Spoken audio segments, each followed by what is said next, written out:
Selamat pagi bersama saya Cindy Raja. Mari kita awali pagi ini dengan semangat baru, motivasi hidup sehat dan inspirasi yang akan membawa kita lebih dekat kepada kebugaran fisik, mental dan spiritual. Perubahan kecil dalam hidup kita hari ini bisa menjadi langkah besar menuju umur panjang yang penuh kebahagiaan.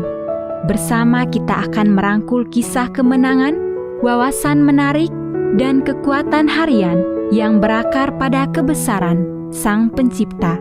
Tetap bersama kami di program Renungan Pagi, di mana setiap kata adalah dorongan untuk hari yang lebih baik. Kita mulai pagi ini dengan syukur dan harapan menuju hidup bugar selamanya. Ditulis oleh Kai Kusma bersama Pendeta Denny Kanajo. Selamat mendengarkan.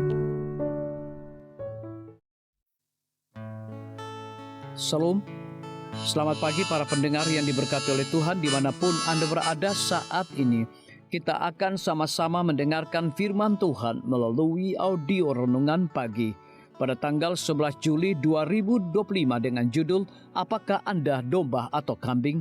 Sebelum kita melanjutkan bacaan renungan kita pada pagi hari ini, kembali saya mengajak semua para pendengar yang setia untuk berdoa bersama-sama.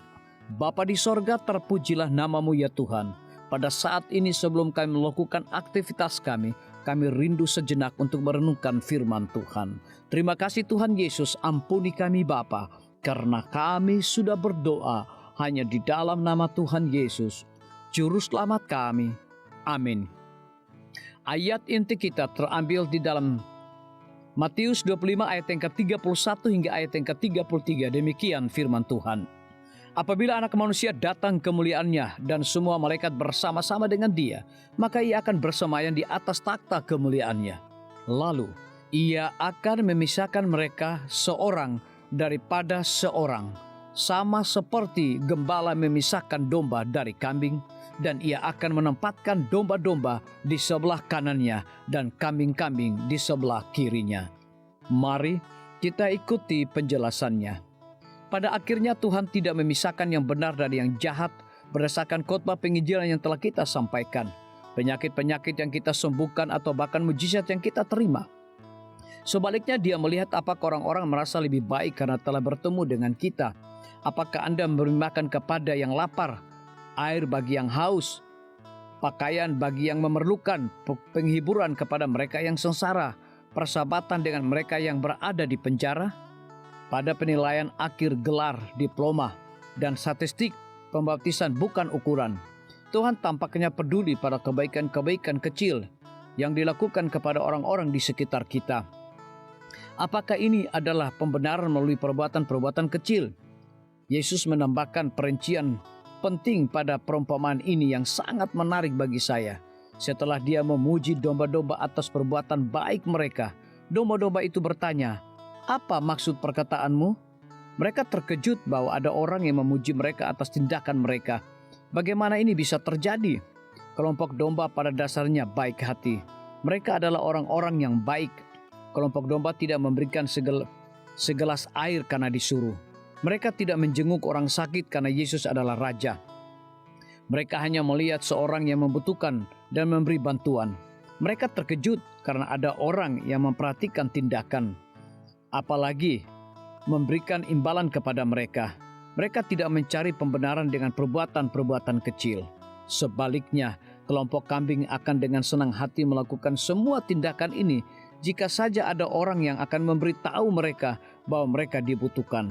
Saat kelompok kambing zaman modern membaca Matius 25, mereka membuat daftar lemari makanan pada hari Senin, pengabdian masyarakat pada hari Selasa, pelajaran Alkitab dan kraft untuk anak-anak pada hari Rabu, dan pelayanan penjara pada hari Kamis. Ini semua adalah proyek yang bernilai untuk dilakukan. Kelompok domba melakukannya juga. Tindakannya sama, namun sikap di baliknya berbeda. Di sepanjang Injil Matius terdapat sebuah tema, Allah tertarik pada sikap. Yesus mulai mengajar dengan memuji mereka yang miskin dan roh, berduka cita, lembut, penyayang, dan tulus hati. Dia mengatakan bahwa kemarahan sama buruknya dengan membunuh dan nafsu sama buruknya dengan persinahan.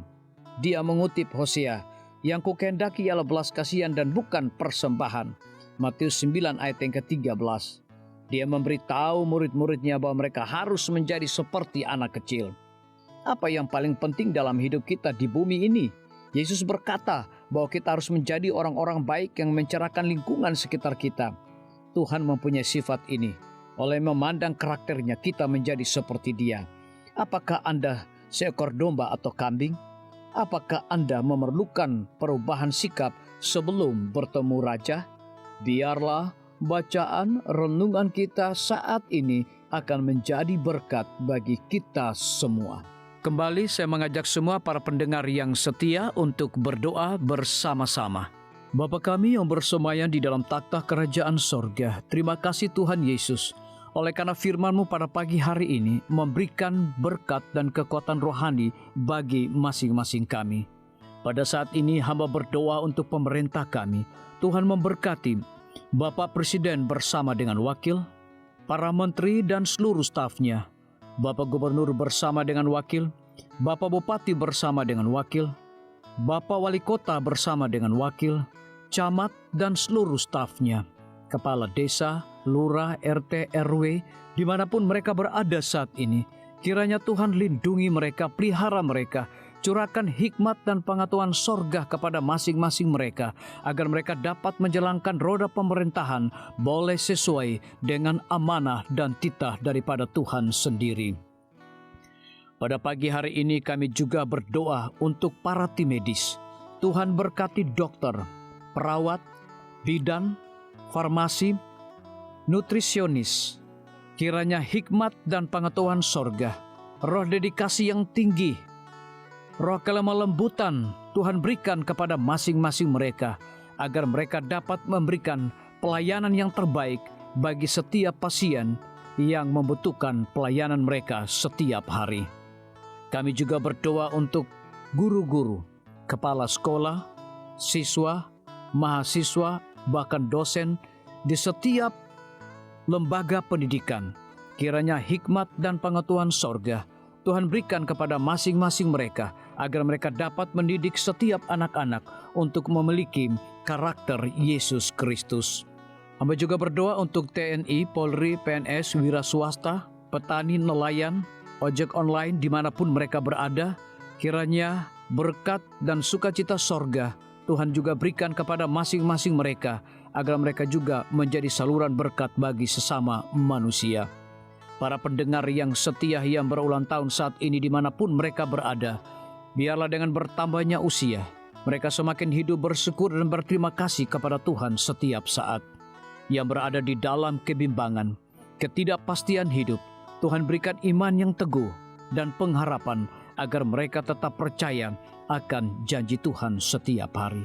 Terima kasih Tuhan Yesus, dengarlah segala doa dan permohonan kami Bapa, dan mau mengampuni segala dosa kami, karena kami sudah berdoa hanya di dalam nama Tuhan Yesus, Juru Selamat kami. Amin. Demikian firman Tuhan yang telah kita dengarkan. Semoga hari ini menjadi berkat bagi kita semua. Sampai jumpa, Tuhan memberkati.